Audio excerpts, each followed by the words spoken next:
الله وبركاته. أعوذ بالله من الشيطان الرجيم. أعوذ بالله من الشيطان الرجيم من همزه ولمزه. أعوذ بالله من همزات الشياطين وأعوذ بالله أن يحضرون. أعوذ بالله من شرور أنفسنا ومن سيئات أعمالنا. اللهم لك الحمد كما ينبغي لجلال وجهك وعظيم سلطانك. سبحانك لا نحصي ثناء عليك أنت كما أثنيت على نفسك. فلك الحمد حتى ترضى وقبل الرضا وبعد الرضا.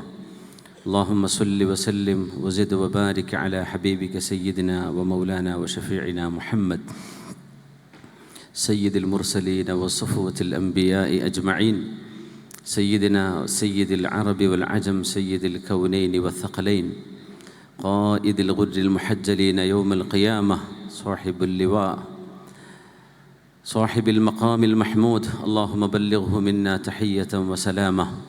اللهم ارزقنا في الدنيا زيارته مرارة وفي الآخرة شفاعته، وارزقنا بيده شربة هنيئة مريئة لا نظمأ بعدها أبدا.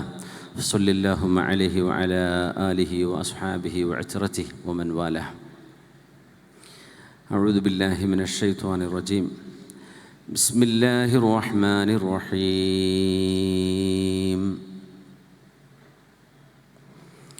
إن الذين يحبون أن تشيع الفاحشة في الذين آمنوا إن الذين يحبون أن تشيع الفاحشة في الذين آمنوا لهم عذاب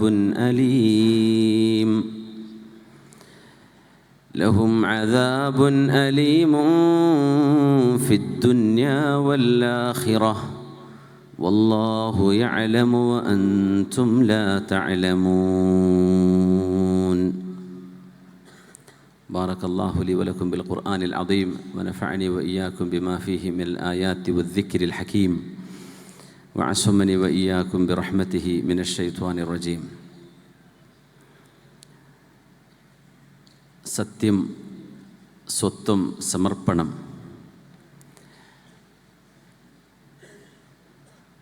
ധർമ്മവും അസ്തിത്വവും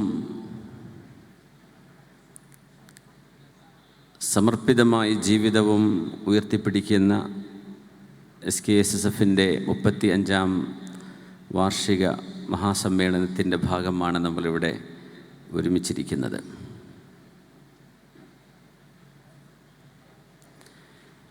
ഈ സദസ്സിൽ നിന്ന് നമ്മൾ എഴുന്നേറ്റ് പോകുമ്പോൾ ഫല്യകുൻ ഹദ്ദുനാ മിൻ ഹാദൽ മജ്ലിസ് അൻ യുഖാല ലനാ ഖൂമു മഗ്ഫൂറൻ ലക്കും.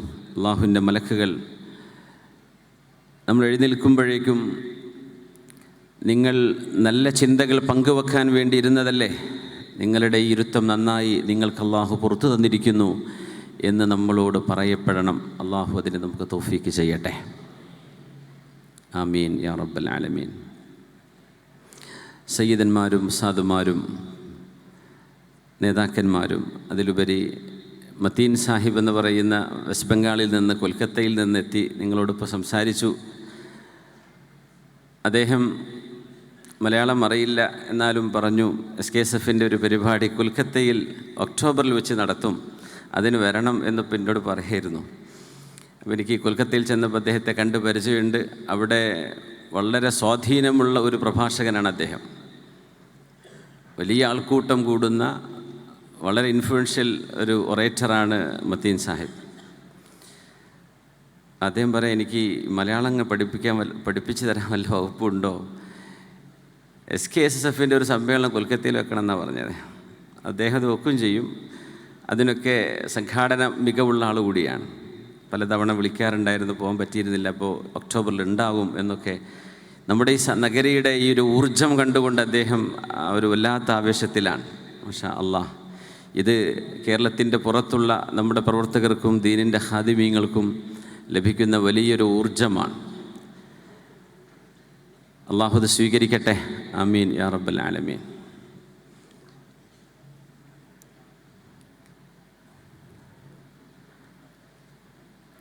വലൗ യഅലമില്ലാഹു ഫീഹിം ഖൈറൻ ലഅസ്മഅഹും. അള്ളാഹു നമ്മളിൽ ഖൈർ ഉദ്ദേശിച്ചിരിക്കുന്നു എന്നതിൻ്റെ ഒരു ഉദ്ദേശ്യമാവാം, അതിൻ്റെ ഒരു അടയാളമാവാം നമ്മളിവിടെ ഒരുമിച്ച് ചേർന്നിരിക്കുന്നത്. ലൗ യഅലമില്ലാഹു ഫീഹിം ഖൈറൻ, അള്ളാഹു അവരിൽ നന്മ അറിഞ്ഞിരുന്നുവെങ്കിൽ, ഒരു ഖൈർ ഒരു വിഭാഗത്തിൽ ഉണ്ട് എന്ന് അള്ളാഹു അറിയുകയാണെങ്കിൽ ലഅസ്മഅഹും, സത്യം കേൾക്കാനും നല്ലത് കേൾക്കാനുമുള്ള അവസരം അള്ളാഹു അവർക്ക് നൽകിയിരിക്കും എന്നാണ് പറഞ്ഞതിൻ്റെ അർത്ഥം. ഒരു സമാഇന് നമുക്ക് അവസരമുണ്ടാകുന്നത് അതൊരു നല്ല അടയാളമാണ്. നമുക്ക് ഈ സമയത്ത് വിശ്രമിക്കാം. ഗൾഫിൽ നിന്നൊക്കെ വന്ന ഒരുപാട് പ്രവർത്തകരുണ്ട്. അബുദാബിയിൽ നിന്നും റാസൽ ഖൈമയിൽ നിന്നും ദുബൈയിൽ നിന്നും ഷാർജയിൽ നിന്നൊക്കെ വന്ന നമ്മുടെ പ്രവർത്തകരുണ്ട്. നമ്മുടെ കേരളത്തിൻ്റെ അങ്ങറ്റത്ത് നിന്ന് തിരുവനന്തപുരം മുതൽ കാസർഗോഡ് വരെ, മംഗലാപുരം മുതൽ ഒക്കെ അവിടെ നിന്ന് എത്തിച്ചേർന്ന് നമ്മുടെ പ്രവർത്തകരൊക്കെ ഇവിടെ ഇരിക്കുന്നുണ്ട്. അതുകൊണ്ട് ഇത് നല്ലൊരു കേൾവിയാകണം. ലഅസ്മഅഹും, അല്ലാഹു തആല അവരെ കേൾപ്പിച്ചിരിക്കും അവരിൽ ഖൈറുണ്ടെങ്കിൽ എന്ന് പറയുന്നത് അറിയാനും പഠിക്കാനുമുള്ള അവസരങ്ങളിൽ നമ്മൾ എത്തിച്ചേരുന്നതിൻ്റെ വലിയൊരു മഹത്വമാണ്. സാലിം ഫൈസി അവറുകൾ ഇവിടെ വളരെ ഹൃദയസ്പൃക്കായ ഒത്തിരി കാര്യങ്ങൾ നമ്മളുമായി പങ്കുവച്ചു. അവസാനം നല്ലൊരു പാട്ടും പാടിയിട്ടാണ് അത് പോയോ.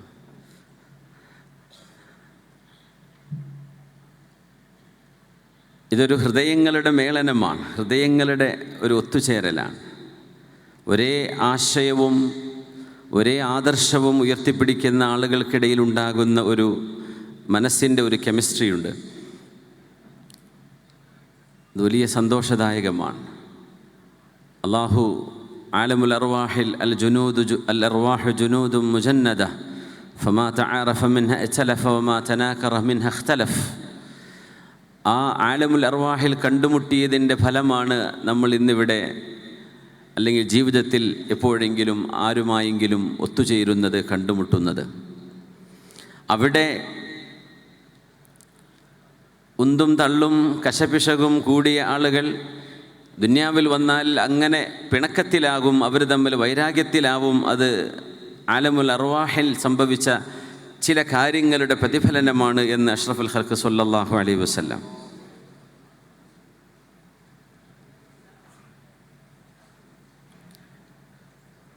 ഏതൊരു ഒത്തുചേരലിനും ഒരു വേർപിരിയലുണ്ട്, ഏതൊരു തുടക്കത്തിനും ഒരൊടുക്കമുണ്ട്, ഏതാരംഭത്തിനും ഒരവസാനമുണ്ട്. അങ്ങനെയൊക്കെയാണെങ്കിലും ഇതെല്ലാം വമാ തശാഊന ഇല്ലാ അൻ യശാ അല്ലാഹു റബ്ബുൽ ആലമീൻ, സർവശക്തനായ അള്ളാഹുവിൻ്റെ ഒരു ഇടപെടൽ നമ്മുടെ ഓരോ പ്രവർത്തനങ്ങളിലും നമുക്ക് കാണാൻ കഴിയുകയും ചെയ്യുന്നു. ഇനി അടുത്തൊരു തലമുറ ഒരു 100 വർഷം കൂടെ കഴിയുമ്പോൾ ഇങ്ങനെ ഒരു സമ്മേളന നഗരിയിലേക്ക്, അല്ലെങ്കിൽ SKSF ഇനി ഒരു 30 ആണ്ട് കൂടെ കഴിയുമ്പോൾ, ഒരു 35 ആണ്ട് കൂടെ കഴിയുമ്പോൾ, ഒരു 70-ാം വാർഷികം ആഘോഷിക്കുമ്പോൾ എത്ര പേർ ഇങ്ങനെ ഒത്തുകൂടാനുണ്ടാകും? ഇതൊന്നും ആർക്കും അറിയില്ല. ലോകത്തിൻ്റെ ചിത്രം എന്തായിരിക്കും? അന്ന് നന്മയ്ക്ക് വേണ്ടി കൊടിപിടിച്ചാൽ അതിൻ്റെ കീഴിൽ നിൽക്കാൻ ആളുണ്ടാകുമോ?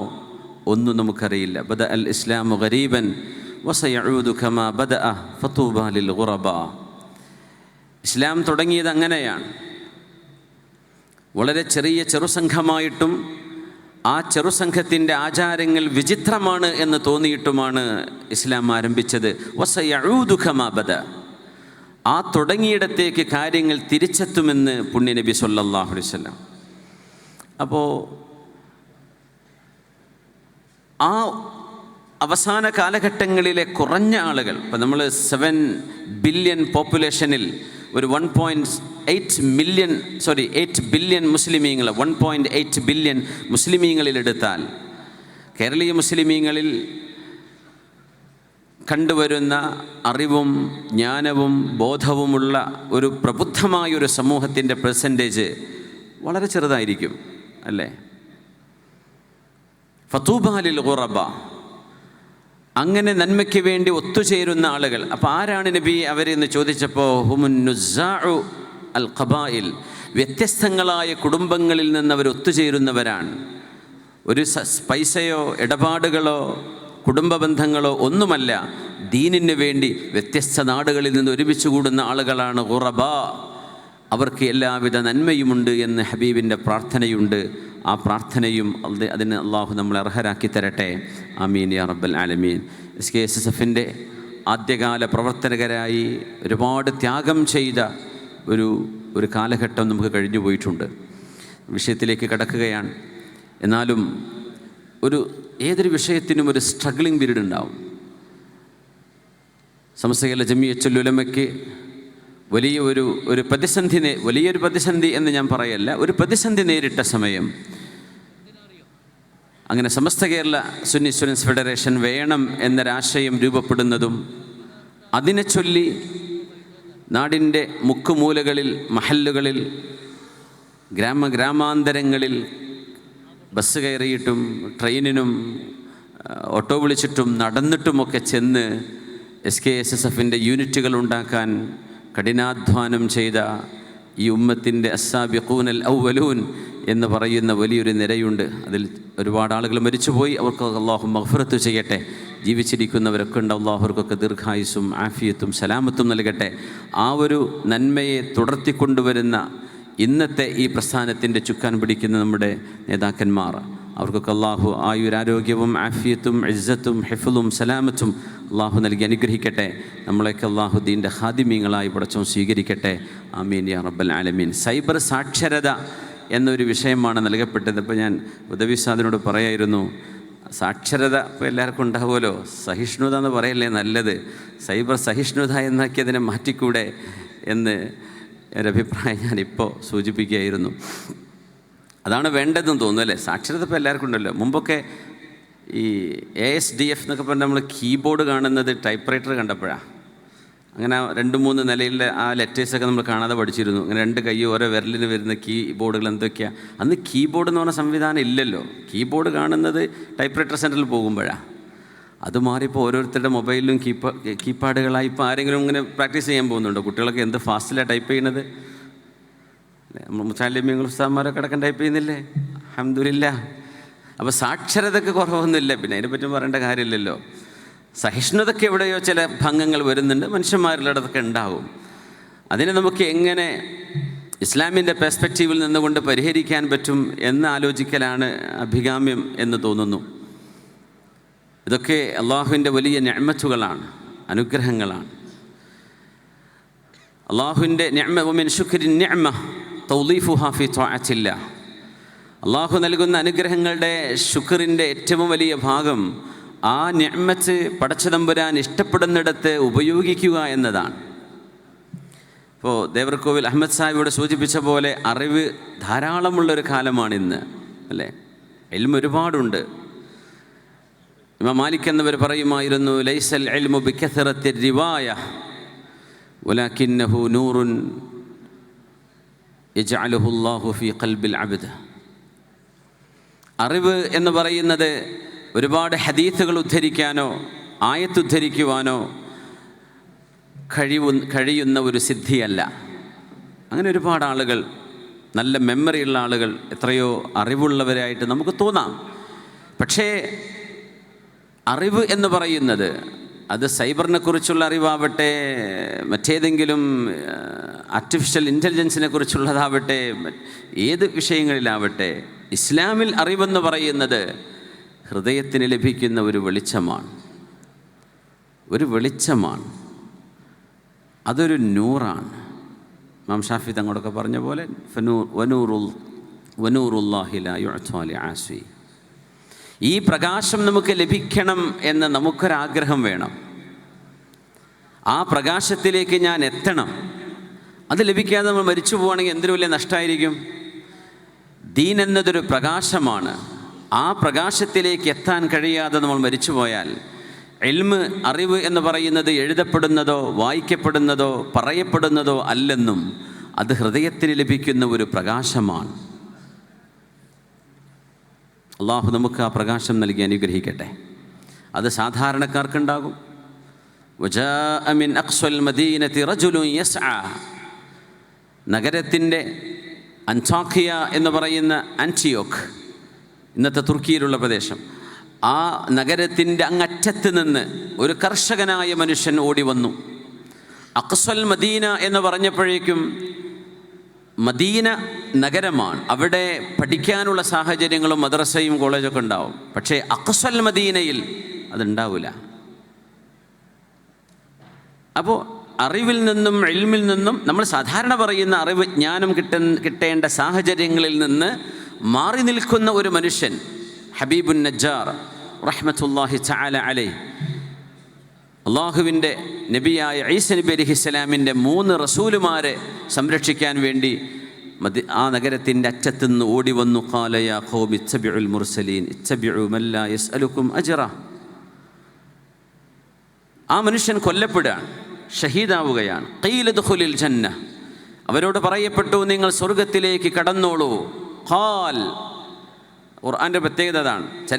അദ്ദേഹം സമുദായത്തോട് സംസാരിക്കുന്ന ആ ഒരു ഹിവാർ, കോൺവെർസേഷൻ അല്ലാഹു തആല പറഞ്ഞിട്ട് പിന്നെ പറയണത് സ്വർഗത്തിലേക്ക് കടക്കൂ എന്നവരോട് പറയപ്പെട്ടു എന്ന് പറഞ്ഞാൽ അതിൻ്റെ അടുക്ക് അടിപിടി ഉണ്ടായി. അടിപിടിയല്ല, അദ്ദേഹത്തെ അവരടിച്ചു, പ്രഹരിച്ചു. ആ മനുഷ്യനെ അവർ കൊന്നുകളഞ്ഞു. മരിക്കുന്ന നേരം അള്ളാഹുവിൻ്റെ മലക്കുകൾ ഉദ്ഖുലിൽ ജന്ന, സ്വർഗത്തിലേക്ക് കടന്നോളൂ എന്ന് അയാളോട് പറഞ്ഞു. ഖാൽ, മരിച്ചു കഴിഞ്ഞതിൻ്റെ ശേഷം തൻ്റെ ആത്മാവ് കൊണ്ട് അദ്ദേഹം കൊതിച്ചു, യാ ലൈത ഖൗമി യഅലമൂൻ, എൻ്റെ സമുദായത്തിന് ശരിയായ അറിവുണ്ടായിരുന്നുവെങ്കിൽ. ഭൗതിക അറിവുകളില്ലാത്ത ഒരു മനുഷ്യൻ, ആ മനുഷ്യന് ഇമാം മാലിക് എന്നവർ പറയുന്ന അറിവും സാക്ഷരതയും വിദ്യാഭ്യാസവും ഉണ്ടായിരുന്നു.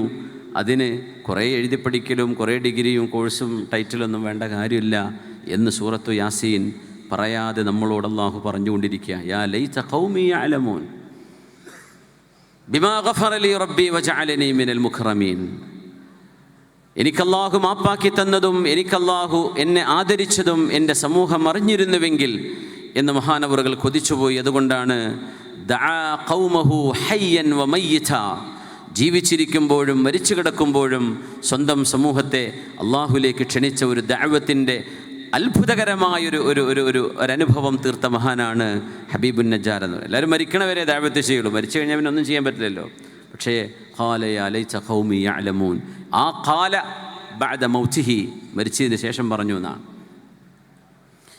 ഇത്രമേൽ അള്ളാഹു ആദരിക്കാൻ കാരണമായത് സാധാരണഗതിയിൽ അറിവ് ലഭിക്കുന്ന സാഹചര്യങ്ങളിൽ നിന്ന് അകന്ന് ജീവിച്ചൊരു മനുഷ്യനാണ്. വജാഅ മിൻ അഖ്സൽ മദീന റജുലുൻ, നക്കിറയായിട്ടാണ് ഖുർആൻ പറയുന്നത്. ഇബ്നു കസീർ തങ്ങളെ പോലെ മുഅർരിഖീങ്ങൾ മുഫസ്സിരീങ്ങളൊക്കെ അവിടെ പേര് പറഞ്ഞുതരും. പക്ഷെ ഖുർആൻ പറയുന്നത് റജുലുൻ, കാരണം അവിടെ വിഷയം ആണ് അറിയേണ്ടത്. അവിടുത്തെ പ്രധാനപ്പെട്ട വിഷയം ആ കാര്യം മനസ്സിലാക്കലാണ്. അതുകൊണ്ട് അള്ളാഹുവിനോട് നമുക്ക് ചോദിക്കേണ്ട കാര്യം അതാണ്. അള്ളാഹുവേ, മനുഷ്യനെ നീ ആദരിച്ചത് ഇൽമു കൊണ്ടാണ്, ആദം നബി അലൈഹിസ്സലാമിനെ. നമ്മുടെ ഹബീബിനോടും ആ അറിവിനെ തുടരാൻ വേണ്ടി ഇഖ്റ, വായിക്കണം എന്ന് പറയുന്നത് മുമ്പ് എഴുതി വെച്ചതേ വായിക്കാൻ കഴിയൂ. അപ്പോൾ മുമ്പ് നടന്ന ഒരു ജ്ഞാനത്തിൻ്റെ നൈരന്തര്യമാണ് പുണ്യനബിയോട് അല്ലാഹു പറയുന്നത്. ഇഖ്റ ബിസ്മി റബ്ബിക്കല്ലദീ ഖലഖ്. നമ്മുടെ വായനക്കുള്ളിൽ ബിസ്മി റബ്ബിക്, അല്ലാഹുവേ നിന്നിലേക്ക് അടുക്കാൻ എൻ്റെ വായനയും എൻ്റെ മുമ്പിലിരിക്കുന്ന സ്ക്രീനും എൻ്റെ ഫേസ്ബുക്കും എൻ്റെ അക്കൗണ്ടുകളും ഞാൻ നോക്കുന്ന വെബ്സൈറ്റുകളും ഞാൻ നോക്കുന്ന യൂട്യൂബ് വീഡിയോകളും ഞാൻ നോക്കുന്ന പരതുന്ന എൻ്റെ ഗൂഗിൾ സെർച്ചുകളുമൊക്കെ അല്ലാഹുവേ നിന്നിലേക്ക് അടുക്കാൻ എന്നെ സഹായിക്കണം. ഈ നിയ്യത്തിൽ വായിക്കുമ്പോഴാ ഇഖ്റ ബിസ്മി റബ്ബിക്കല്ലദീ ഖലഖ്. അങ്ങനൊരു വായന തുടങ്ങിയാൽ തന്നെ നമ്മുടെ പ്രശ്നങ്ങളൊക്കെ തീരൂലേ? ഇഖ്റ ബിസ്മി റബ്ബിക്കല്ലദീ ഖലഖ്. ഒരു ഇൻഫർമേഷൻ വരുന്നു, ഫതബയ്യനു സൂചിപ്പിച്ചു. അല്ലാഹുവേ, ഈ അറിയുന്നത് എന്നെ നിന്നിലേക്ക് അടുക്കാൻ സഹായിക്കുമോ ഇല്ലയോ? ഉമർ ഇബ്നുൽ ഖത്താബ് റളിയല്ലാഹു അൻഹു തൗറാത്തിൻ്റെ ചില രേഖകൾ പുണ്യനബിയുടെ മുമ്പിൽ കൊണ്ടുവന്ന നബിയെ, ഇതിൽ ഹിക്മത്തുണ്ട് നബിയെ, ഹിക്മത്തുണ്ട് എന്ന് പറഞ്ഞപ്പോൾ റസൂലുള്ളാഹി സ്വല്ലല്ലാഹു അലൈഹി വസല്ലം തങ്ങളുടെ മുഖം വിവർണമാവുന്നത് സിദ്ദീഖ് റളിയല്ലാഹു അൻഹു കാണുകയാണ്. വീണ്ടും ഉമർന്നവരെ തങ്ങളെ ശ്രദ്ധിച്ചില്ല. എന്തോ കൗതുകം, അഹ്ലു കിതാബിന് ലഭിച്ച അറിവുകളിൽ ചില അറിവുകളൊക്കെ അതിലുണ്ടല്ലോ, അല്ലെങ്കിൽ മുഹറഫാണെങ്കിലും അതിൻ്റെ ചില ശകലങ്ങളൊക്കെ ഉണ്ടാവുമല്ലോ എന്തായാലും. അപ്പോൾ നബിയെ ഇത് ഹിക്മത്തുണ്ട് എന്ന് മഹാനായ ഉമർ റളിയല്ലാഹു അൻഹു നബി തങ്ങളുടെ മുമ്പിലേക്ക് 2-3 പേജ് ഇങ്ങനെ കാണിച്ചു കൊടുക്കുമ്പോഴാണ് സിദ്ദീഖ് റളിയല്ലാഹു അൻഹു ഉമർ എന്നവരുടെ കൈ പിടിച്ചുകൊണ്ട് യാ ഇബ്നുൽ ഖത്താബ്, ഖത്താബിൻ്റെ മകനെ, പുണ്യ നബിയുടെ മുഖത്തെ ചമപ്പ് നിറം നിങ്ങൾ കണ്ടോ? അപ്പോഴാണ് ഉമർ എന്നവർ ശ്രദ്ധിക്കുന്നത്, നബിയെ മാപ്പാക്കി തരണം, നബിയെ മാപ്പാക്കി തരണം. അള്ളാഹുവിലേക്ക് അടുപ്പിക്കുന്ന ഒരു ജ്ഞാനമാണോ നിങ്ങൾ അന്വേഷിക്കുന്നത്? അത് നുബുവത്തിലുണ്ട്, എൻ്റെ റിസാലത്തിലുണ്ട്, എൻ്റെ ഖുർആനിലുണ്ട്. അള്ളാഹിൻ്റെ അടുത്ത് കിടക്കല്ലേ വേണ്ടത്, സ്വർഗത്ത് പോകല്ലേ വേണ്ടത്. അങ്ങനെ ഒരു അറിവിൻ്റെ ഒരു സോഴ്സ് എൻ്റെ കയ്യിലുണ്ടായിരിക്കെ, വലൗ അന്ന മൂസാ നബി അലൈഹിസ്സലാം എങ്ങാനും ജീവിച്ചിരിപ്പുണ്ട് എന്ന് സങ്കല്പിക്കുക, ലമാ വസിഅഹു ഇല്ല ഇത്തിബാഇ. മൂസ നബി അലൈഹിസ്സലാം ജീവിച്ചിരിപ്പുണ്ടെങ്കിൽ തന്നെയും മൂസ നബിയുടെ ആ അറിവിനെ മാറ്റിവെച്ച് എൻ്റെ ഇൽമായിരിക്കും, എൻ്റെ ഖുർആനും എൻ്റെ സുന്നത്തുമായിരിക്കും മൂസ നബി അലൈഹിസ്സലാം ഇത്തിബാ ചെയ്യുക. എന്നിട്ട് ഉമറെ നിങ്ങൾക്കത് വേണോ എന്ന് ഉമർ അൽ ഫാറൂഖ് തങ്ങളോട് റസൂലുള്ളാഹി സ്വല്ലല്ലാഹു അലൈഹി വസല്ലം. വായിക്കുന്നത് എത്ര ഗൗരവത്തിലാണ് വായിക്കേണ്ടത് എന്ന് ഇതിൽ കൂടുതൽ എങ്ങനെയാണ് നമ്മൾ നബി തങ്ങൾ മനസ്സിലാക്കി തരേണ്ടത്? അങ്ങനെയാണെങ്കിൽ ചപ്പ് ചവറുകൾ എന്ന് പറയട്ടെ, മനുഷ്യന് തോന്നുന്ന ഇഅ്ജാബും ബിൻ നഫ്സും ഇഅ്ജാബും ബിർറഅയും, ഞാൻ പറയുന്നതാണ് ന്യായം, എൻ്റേതാണ് ന്യായം, എൻ്റേതാണ് അഭിപ്രായം, എൻ്റേതാണ് യുക്തം എന്ന ഒരു ഭാവത്തിൽ നിന്ന് ഉടലെടുക്കുന്ന എഴുത്തുകളുടെ അകമ്പൊരുൾ മാലിന്യമല്ലാതെ മറ്റെന്താണ്? അത് വായിക്കാൻ നമ്മൾ സമയം കണ്ടെത്തുമ്പോൾ ബിസ്മി പറയാൻ പറ്റുമോ? ഇഖ്റ ബിസ്മി റബ്ബിക്, നിൻ്റെ രക്ഷിതാവായ അള്ളാഹുവിലേക്ക് അടുക്കാനുള്ള വല്ലതെന്ന് കിട്ടുമോ? നമ്മുടെ ഇടയിൽ പ്രശ്നങ്ങൾ ഉണ്ടാക്കുക എന്നതിനപ്പുറം ഏതൊരു വിഷയത്തെയും പുണ്യനബി സല്ലല്ലാഹു അലൈഹി വസല്ലം സമീപിച്ചത് ആ പ്രശ്നങ്ങളെ പറഞ്ഞുകൊണ്ടല്ല. ഒരൊറ്റ ഉദാഹരണം സിനയുടെ ഹദ്ദിനെ സംബന്ധിച്ച് മനസ്സിലാക്കിയാൽ നമുക്കറിയാൻ പറ്റും. വ്യഭിചാരത്തിന് ഖദ്ഫുൽ മുഹ്സൻ അല്ലെങ്കിൽ ഹദ്ദുൽ മുഹ്സൻ, കല്യാണം കഴിച്ച വിവാഹം ചെയ്ത ഒരു മനുഷ്യൻ വ്യഭിചരിച്ചു കഴിഞ്ഞാൽ ആ മനുഷ്യൻ ശിക്ഷിക്കപ്പെടുകയാണെങ്കിൽ ഖാദിൻ്റെ മുമ്പിൽ അവരെന്ത് ചെയ്യണം? ഖാദിയുടെ മുമ്പിൽ അവർ സ്വയം വന്ന് സമ്മതിക്കണം, അല്ലെങ്കിൽ 4 സാക്ഷികൾ മുഖാന്തിരം അത് തെളിയിക്കപ്പെടണം. ഈ 2 അവസ്ഥയല്ലാതെ ഒരാൾക്ക് ശിക്ഷ ലഭിക്കുന്നൊരവസ്ഥ ലോകത്തില്ല. ഇസ്ലാമിക സാഹചര്യത്തിൽ വ്യഭിചാരത്തിന് ശിക്ഷ ദുന്യാവ് കിട്ടണമെങ്കിൽ ആൾ സ്വയം ഇഖ്റാറും ബിൻ നഫ്സ്, സ്വയം അത് കൺഫസ് ചെയ്യണം, അല്ലെങ്കിൽ 4 സാക്ഷികൾ മുഖാന്തിരം തെളിയിക്കപ്പെടണം. ഈ 4 സാക്ഷികൾ എന്ന് പറഞ്ഞാൽ എന്താ? ഒരു വീഡിയോ ടേപ്പ് എടുത്തു, ഒരു മനുഷ്യൻ വ്യഭിചരിക്കുന്നതൊരു വീഡിയോ റെക്കോർഡ് കിട്ടി, അത് ഒരു സാക്ഷിക്ക് പകരമേ ആവുള്ളൂ എന്നാണ് ശറഅ് പറയാം. അത് ഒരു സാക്ഷിയാണ്. അതെങ്ങനെ ഒരു സാക്ഷിയാവുക? എത്ര ആൾക്ക് കാണാൻ പറ്റും? ആ വിഷയം അവിടെ നടന്നു എന്നതിൻ്റെ ഒരു തെളിവല്ലേ അത്? ആ വീഡിയോയിലൊരു മാനിപ്പുലേഷൻ സംഭവിച്ചിട്ടില്ല, ആ വീഡിയോ എഡിറ്റ് ചെയ്തതല്ല, അത് ജെനുവിനാണ്. ഇത് കണ്ടെത്താനൊക്കെ സംവിധാനങ്ങളുണ്ടല്ലോ. എന്നാൽ പിന്നെ ആ ഒരൊറ്റ വീഡിയോ 4-40 സാക്ഷികൾക്ക് പകരമായി സങ്കല്പിച്ച് കരുതിയിട്ട് ഇയാൾക്ക് ശിക്ഷ കൊടുത്തൂടെ? പറ്റൂല. അത് ഒന്നേ ആയിട്ടുള്ളൂ. പിന്നെ 2 പേര് ഒരുമിച്ച് കിടക്കുന്നത് കണ്ടു എന്ന് 4 ആൾ പറഞ്ഞാൽ 4 ആളുടെ പുറത്തും 80 വീതം അടി വീഴും. ഒരുമിച്ച് കിടക്കുന്നത് കണ്ടു, ഒരു റൂമിലേക്ക് കിടക്കുന്നത് കണ്ടു, ഇതാണ് പറയുന്നതെങ്കിൽ പറയുന്നത് അത് എഴുതുന്നത് ആയിരക്കണക്കിന് ആളുകളാണെങ്കിലും ശരീഅത്തിൻ്റെ വീക്ഷണത്തിൽ അവർ മുഴുവൻ ഖദ്ഫിൻ്റെ ശിക്ഷയ്ക്ക് വിധേയരാകും. ഇസ്ലാമിൻ്റെ ഒരു മഹത്വം നമ്മൾ മനസ്സിലാക്കണം. നമുക്കത് അറിയാത്ത കാര്യമല്ല.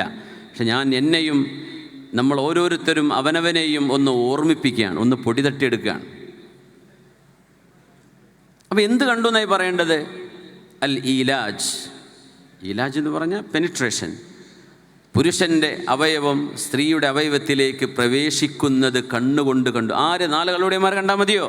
4 വ്യഭിചാരികൾ കണ്ടാൽ മതിയോ? അല്ല. അദിലായ ഉദൂലായ സത്യസന്ധന്മാരായ അള്ളാനെ പേടിക്കുന്ന 4 മനുഷ്യന്മാർ കണ്ണുകൊണ്ട് ആ സംഗതി കാണണം എന്നല്ല. ഒപ്പം കിടന്നാലോ ഒരു കെട്ടിപ്പിടിച്ച് കിടന്നു പറഞ്ഞാലൊന്നും വ്യഭിചാരത്തിൻ്റെ തെളിവാവൂല. പറഞ്ഞതിന് ശിക്ഷ കിട്ടും 80 അടി. ഫജ്ലിദൂഹും 80 ജൽദ. അപ്പോൾ ചോദ്യം വരും, ഇതിപ്പോൾ എങ്ങനെയാ തെളിയാൻ? എങ്ങനെയാ തെളിയൂല. അത്രയും ഉളുപ്പില്ലാതെ 4 സ്വാലിഹീങ്ങളായ മനുഷ്യന്മാരുടെ മുമ്പിൽ ഇങ്ങനെ ഒരു തിന്മ ചെയ്തതിന് മാത്രമേ കോടതിക്ക് 4 സാക്ഷി മുഖാന്തരം ഇയാളെ ശിക്ഷിക്കാൻ പാടുള്ളൂ. സ്വയം സമ്മതിച്ചാൽ പിന്നെ ഇതൊന്നിൻ്റെ ആവശ്യമില്ല. ഇസ്ലാമിൽ ഞാൻ ചോദിക്കട്ടെ, ചരിത്രമൊക്കെ നമ്മൾ വായിക്കുന്നവരല്ലേ, ഏതെങ്കിലും ഒരു സംഭവം വ്യഭിചാരം 4 സാക്ഷികളാൽ തെളിയിക്കപ്പെട്ട് ശിക്ഷ കൊടുക്കപ്പെട്ടത് എൻ്റെ അറിവിലില്ല. ആർക്കെങ്കിലും അറിയുന്നെങ്കിൽ ഒന്ന് കൈപൊക്കിയാട്ടെ. ഏതെങ്കിലും കിതാബിൽ എവിടെയെങ്കിലും ഒരു സംഭവം 4 സാക്ഷികൾ മുഖാന്തരം തെളിയിക്കപ്പെട്ട് ഹദ്ദ് നൽകപ്പെട്ട ഒരു സംഭവം ഉണ്ടോ എന്ന് പറഞ്ഞേരി. ഒന്ന് കൈപൊക്കിയാട്ടെ. ഒരു 5 സെക്കൻഡിനുള്ളിൽ ഉണ്ടെങ്കിൽ ഒന്ന് കൈപൊക്കണം. ആരെങ്കിലും എവിടെയെങ്കിലും വായിച്ചിട്ടുണ്ടോ? എനിക്കറിയില്ല, ഞാൻ കണ്ടിട്ടില്ല. എന്തുകൊണ്ടില്ല?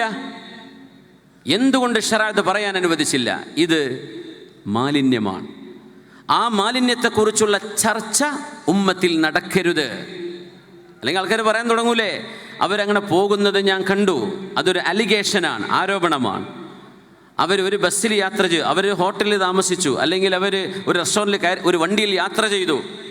ഇതുപോലും വ്യഭിചാര ആരോപണത്തിന് സഹായകമാണ് ഖദ്ഫിൻ്റെ ശിക്ഷ ലഭിക്കും അവർക്ക്. അത് വെച്ചുകൊണ്ടാണ് വ്യഭിചരിച്ചു എന്ന് പറയുന്നതെങ്കിൽ എന്തുകൊണ്ട് ശറഅ് ഇത് ചെയ്തില്ല? എന്തുകൊണ്ട് ചെയ്തില്ല? ഇവിടെ ഒരു മോറൽ ഡിസിപ്ലിൻ ആവശ്യമുണ്ട് ഈ ഉമ്മത്തിൽ. ലോകത്തത് ആവശ്യമാണ്. ഇത് ഇസ്ലാമിനെ പറയാൻ കഴിയുള്ളൂ, വേറെ സംഘടനകൾക്കൊന്നും പറയാൻ പറ്റൂല. മോറൽ ഡിസിപ്ലിൻ, ഒരു മനുഷ്യൻ്റെ ഓണർ, ഒരു മനുഷ്യൻ്റെ ബഹുമാനം, ഒരു മനുഷ്യൻ്റെ ഇമേജ്, ഒരാളുടെ വ്യക്തിത്വം, ആ വ്യക്തിത്വത്തിന് ഒരു ക്ഷതം വരുത്തുന്ന ഒരാരോപണം നിങ്ങൾ ഉന്നയിക്കുന്നതിൻ്റെ മുമ്പ് 1000 വട്ടം നിങ്ങൾ ആലോചിക്കണം, നിങ്ങൾ ഇതിൽ പ്രതിയായി മാറുമോ ഇല്ലയോ എന്ന്. നിങ്ങൾ അയാളെ പ്രതിയാക്കാനായിരിക്കും പറയുന്നുണ്ടാവുക, പക്ഷേ നിങ്ങളറിയാതെ നിങ്ങൾ പ്രതിയായി മാറുന്നുണ്ട്.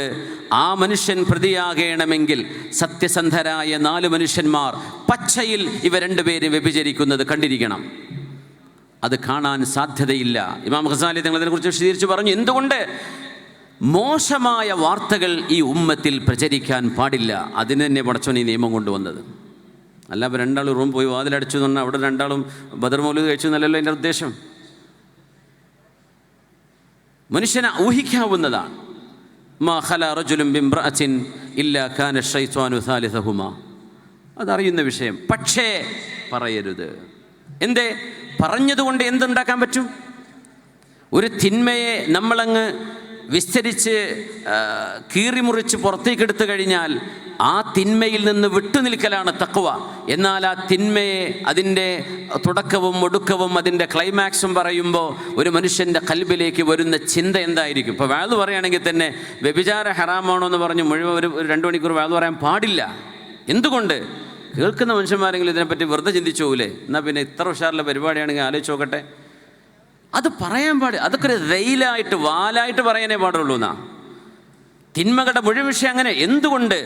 ഇന്നല്ലദീന യുഹിബ്ബൂന അൻ തശീഅൽ ഫാഹിശതു ഫില്ലദീന ആമനൂ. സൂറത്തുൻ നൂർ 19-ാമത്തെ ആയത്ത്. ബിസ്മില്ലാഹിർ റഹ്മാനിർ റഹീം. ഇന്നല്ലദീന യുഹിബ്ബൂന അൻ തശീഅൽ ഫാഹിശതു ഫില്ലദീന ആമനൂ ലഹും അദാബുൻ അലീമുൻ ഫിദ്ദുനിയാ വൽ ആഖിറഹ് വല്ലാഹു യഅലമു വഅൻതും ലാ തഅലമൂൻ. സത്യവിശ്വാസികൾക്കിടയിൽ മോശപ്പെട്ടത് പ്രചരിക്കണമെന്ന് ആഗ്രഹിക്കുന്നവരാരോ അവർ. പ്രചരിപ്പിക്കുന്നവരെ പറ്റി ഇപ്പോഴും പറഞ്ഞിട്ടില്ല. പ്രചരിപ്പിക്കുന്നവരുടെ ശിക്ഷ വേറെ. അങ്ങനെ നടക്കട്ടെ, അതെല്ലാവരും കാണട്ടെ, അറിയട്ടെ എന്ന് ഹൃദയത്തിനുള്ളിൽ ചിന്തിക്കുന്നവർ. നമ്മളൊക്കെ പെട്ടുപോയിട്ടുണ്ടോ? നമുക്കറിയാൻ പറ്റുമോ? ഇന്നല്ലദീന യുഹിബ്ബൂന അൻ തശീഅൽ ഫാഹിശ. മോശപ്പെട്ടത് പ്രചരിക്കണമെന്ന് ഹൃദയത്തിനുള്ളിൽ ആശയുള്ളവർ. അവരാവില്ല പ്രചരിപ്പിക്കുന്നത്, അവരാവില്ല അത് ടൈപ്പ് ചെയ്ത് വിടുന്നത്, അവരല്ല ഈ ലൈവ് ചെയ്യുന്നത്, അവരല്ല ഇത് ആളുകളിലേക്ക് എത്തിക്കുന്നത്. പക്ഷേ അത് നടക്കട്ടെ എന്ന് ഹൃദയം കൊണ്ട് ആഗ്രഹിക്കുന്നവർ, അവരെക്കുറിച്ച് മാത്രം ഇപ്പോൾ പറയണത്. എന്താ വിഷയം? ലഹും അദാബുൻ അലീമുൻ ഫിദ്ദുനിയാ വൽ ആഖിറ. ഈ ലോകത്തും നാളെ പരലോകത്തും അല്ലാഹു അവർക്ക് കടുത്ത ശിക്ഷ നൽകും, വേദനാജനകമായ ശിക്ഷ. കാരണം ഇത് മുഅ്മിനീങ്ങളുടെ മനസ്സിനെ വേദനിപ്പിക്കുന്നതാണ്. ഒരു മുഅ്മിനായ മനുഷ്യനെ വേദനിപ്പിക്കുന്നത് അല്ലാഹുവിൻ്റെ അർശ് പോലും വിറക്കാൻ കാരണമാണ്. മുഅ്മിനീങ്ങളെ വേദനിപ്പിക്കാൻ പാടില്ല എന്ന്. ഇതൊക്കെ നമ്മുടെ കൾച്ചറാണ്. ലഹും അദാബുൻ അലീമുൻ ഫിദ്ദുനിയാ വൽ ആഖിറ. എന്നിട്ട് അല്ലാഹ് പറയും, അവസാനം നോക്കി, ആയത്തിൻ്റെ അവസാനം എന്തൊരു ഭംഗിയാണ്. വല്ലാഹു യഅലം, അള്ളാഹുവിനറിയാം ആരൊക്കെയാണ് ഫേക്ക് ഐ ഡി വെച്ചിട്ടും അല്ലാതെയും ഇപ്പണി ചെയ്യുന്നത് എന്ന് അള്ളാഹ്ക്കറിയാം. വഅൻതും ലാ തഅലമൂൻ, നിങ്ങൾക്കറിയൂലായിരിക്കാം ചിലപ്പോൾ. അള്ളാഹുവിനറിയാം ആരാണ് ഈ പണി ചെയ്യുന്നത് എന്ന്. വല്ലാഹു യഅലം, മുഅ്മിനീങ്ങളുടെ മനസ്സുകൾക്കിടയിലേക്ക് ശൈഥില്യവും മോശപ്പെട്ട ചിന്തകളും വിഘടനവും വെറുപ്പും വിദ്വേഷവും, ഇതൊക്കെയല്ലേ ഫാഹിഷത്ത് എന്ന് പറയുന്നത്. വ്യഭിചാരവും തോന്നിവാസങ്ങളും അവിടെ ഇരിക്കട്ടെ. മാ കാന ഫാഹിഷൻ വലാ മുതഫഹിഷ, പുണ്യനബി സല്ലല്ലാഹു അലൈഹി വസല്ലം തങ്ങൾ വാക്കുകളിൽ അസഭ്യം പറയാറില്ലായിരുന്നു. അത് ഹബീബിൻ്റെ ചര്യയല്ല, നമുക്കും പാടുള്ളതല്ല അത്. അലൈകി ബിർരിഫ്ഖി യാ ആയിഷ, ആയിഷ ബീവി നിങ്ങൾ മാന്യമായി സംസാരിക്കണേ എന്ന് ആയിഷ ബീവി റളിയല്ലാഹു അൻഹയോട് പുണ്യനബി പറഞ്ഞത് എപ്പോഴാണെന്നറിയോ? ജൂതന്മാർക്ക് ആയിഷ ബീവി മറുപടി കൊടുത്തപ്പോൾ, ജൂതന്മാർക്ക് മറുപടി കൊടുത്തപ്പോൾ ഹബീബിൻ്റെ മറുപടിയാണ് ആയിഷ ബീവിയോട്. സംഭവം അറിയാലോ, അസ്സലാമു അലൈക്കും. നബിയോട് ജൂതന്മാർക്കൊരു പ്രത്യേക സലാമുണ്ട്, അസ്സലാമു അലൈക്കും, അസ്സാം അൽ മൗത്ത്. അസ്സലാമു അലൈക്കും നമ്മൾ വിചാരിക്കുമല്ലോ അസ്സലാമു അലൈക്കും പറയണത്. ദേഷ്യമുള്ളവരോടൊക്കെ പറയാൻ പറ്റും തോന്നിപ്പോ, പറയണ്ടേ, പറയരുതേ. അല്ലാഹ് അസ്സലാമു അലൈക്കും എന്നാ തോന്നിപ്പോവുക. അപ്പോൾ തങ്ങൾ വഅലൈക്കും എന്ന് പറഞ്ഞു. ആയിഷ ബീവി റളിയല്ലാഹു അൻഹയും നബിതങ്ങളും നടന്നു പോകുന്നു. ഒരു സംഘം ജൂതന്മാർ ഇങ്ങനെ സൈഡിൽ കൂടെ കടന്നു പോകുന്നുണ്ട് മദീനയിൽ. അപ്പോൾ ഒരു അസ്സലാമു അലൈക്കും, നബിതങ്ങൾ വഅലൈക്കും.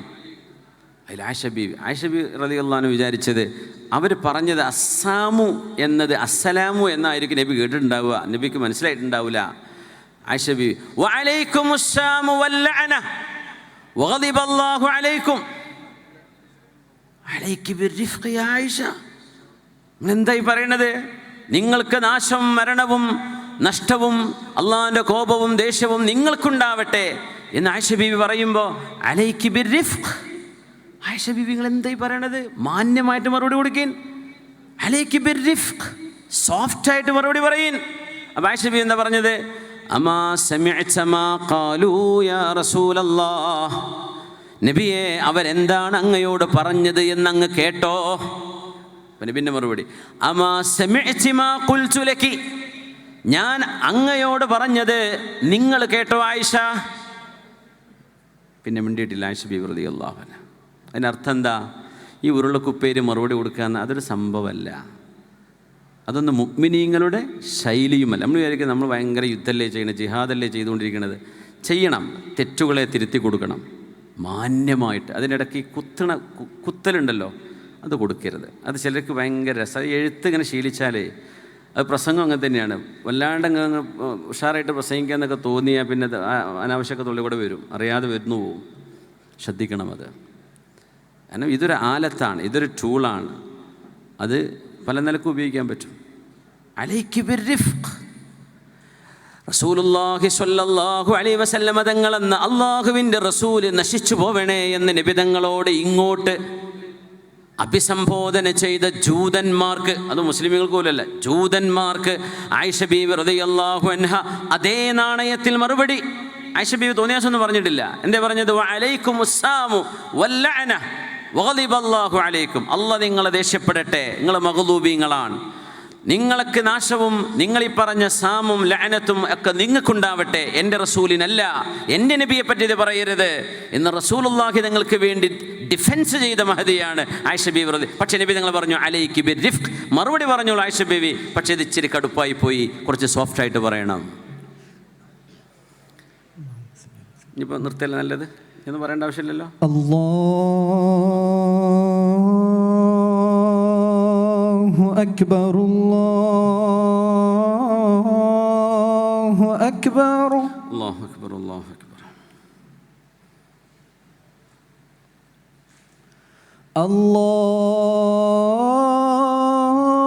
അല്ലാഹു അക്ബർ,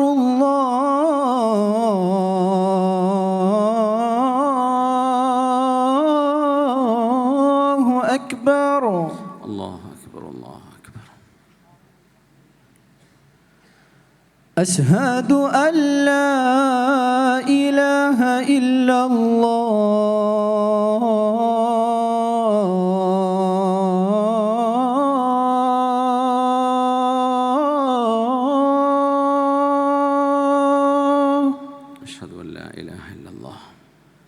أشهد أن لا إله إلا الله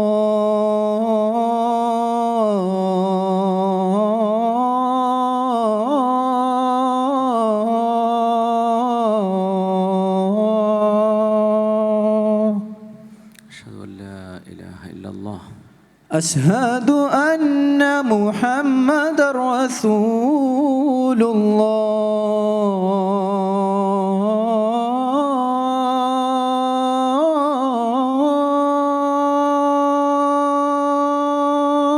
أشهد أن محمد رسول الله أشهد أن محمد رسول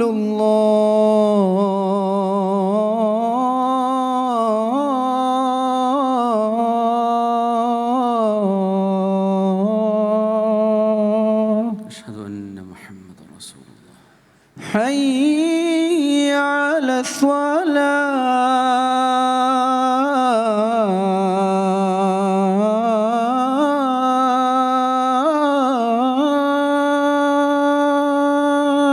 لا حول ولا قوة إلا بالله حي على الصلاة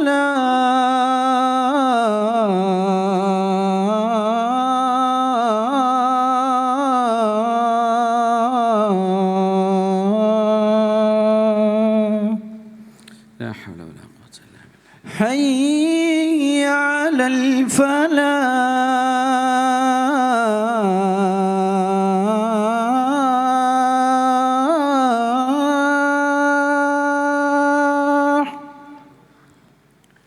حي على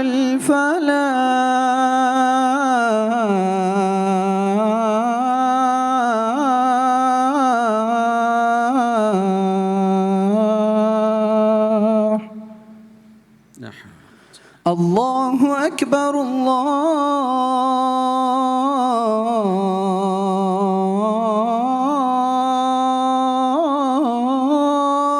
أكبر الله أكبر الله أكبر لا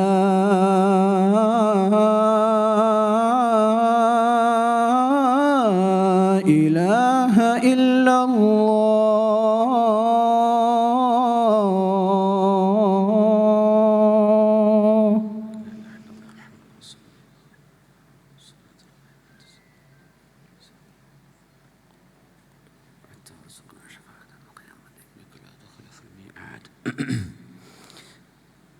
ഒരു ചെറിയ കാര്യം ഓർമ്മ വന്നതുകൊണ്ട് പറയുകയാണ്. നമ്മളിപ്പോൾ ഇമാമിങ്ങളായിട്ടും ഖത്തീബുമാരായിട്ടൊക്കെ ജോലി ചെയ്യുന്ന ഒരുപാട് ഉസ്താദുമാരിവിടെ ഉണ്ടാവും.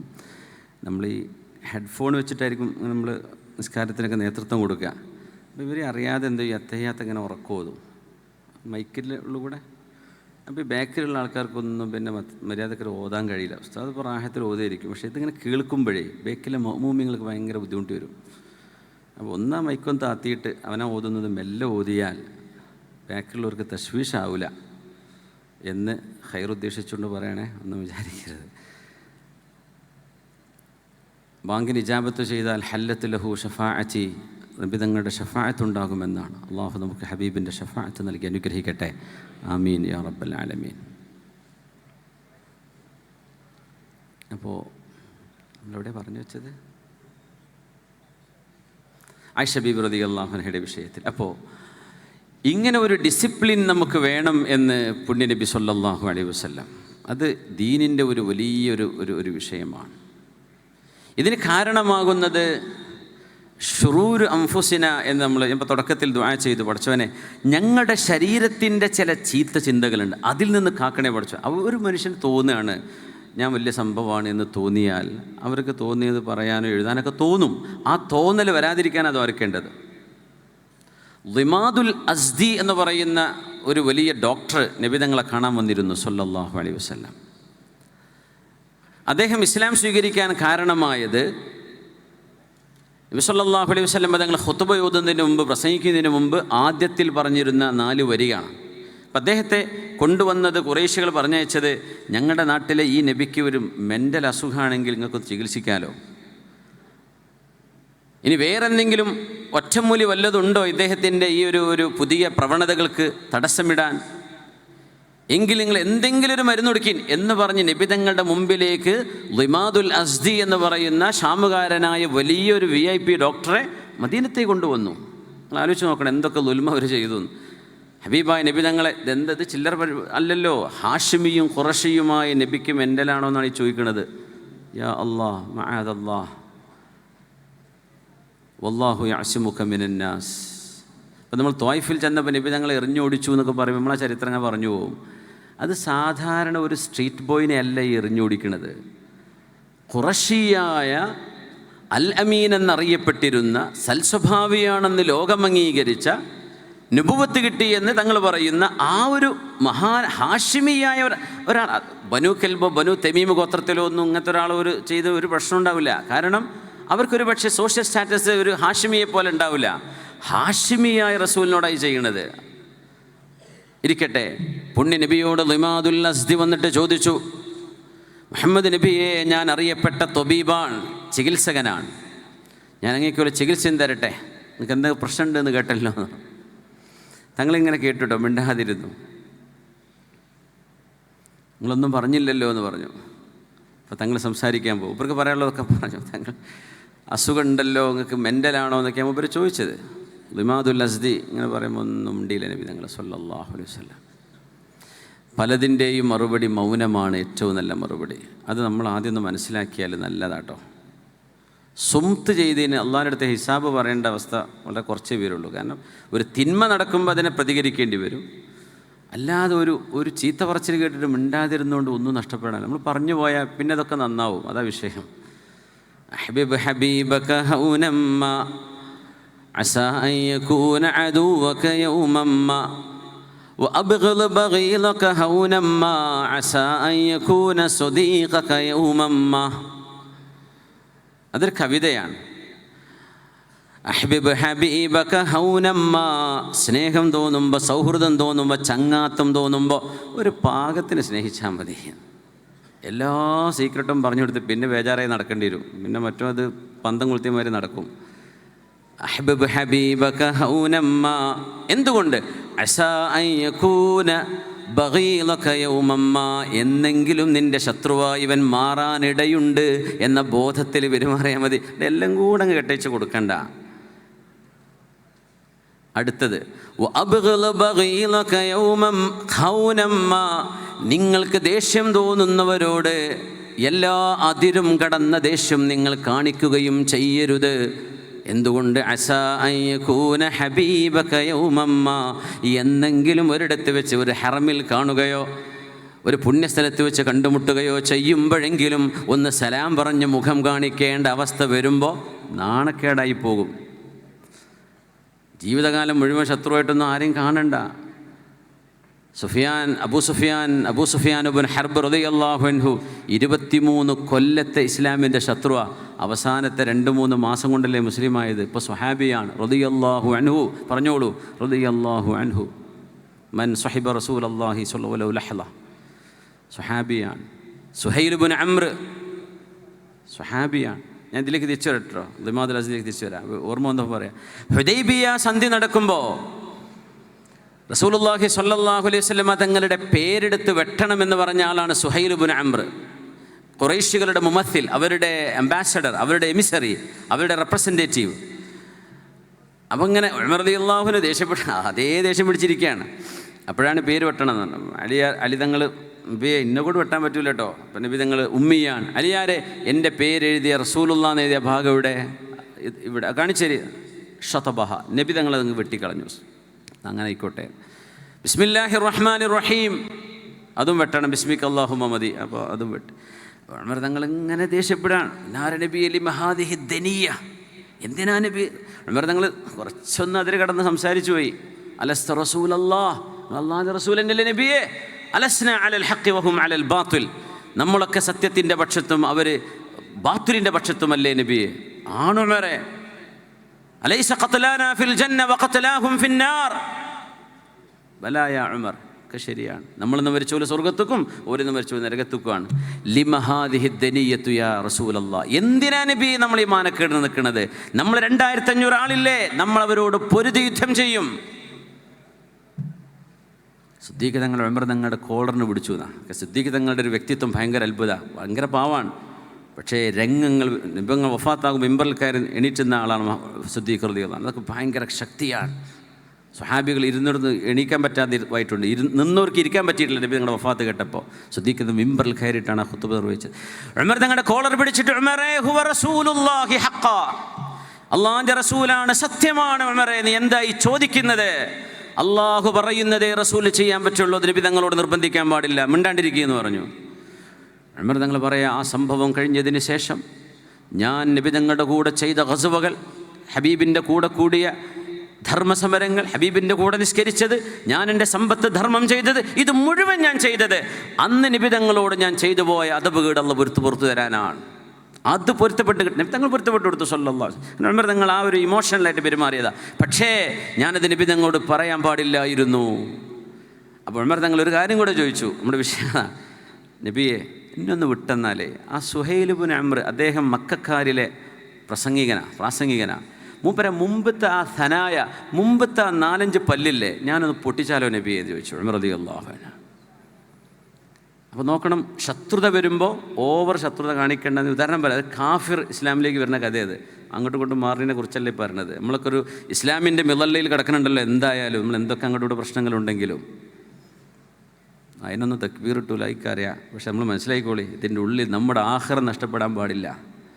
ആഖിറം നഷ്ടപ്പെടുന്ന ആവേശം കാട്ടിയിട്ട് കാര്യമില്ല. ആഖിറം നഷ്ടപ്പെടരുത്. എല്ലാത്തിനൊക്കെ നമ്മൾ ആവേശത്തോടു കൂടെ, വളരെ ഉത്സാഹത്തോടു കൂടെ തന്നെ ചെയ്യണം. പക്ഷേ നാളെ ഓട്ടപ്പാത്രമായിട്ട് ചെല്ലുന്ന അവസ്ഥയാണെങ്കിൽ പിന്നെ ഒന്നും ഉണ്ടാവില്ല. അത് പറഞ്ഞു തരുന്നതും ആർക്കും ഇഷ്ടപ്പെടില്ല.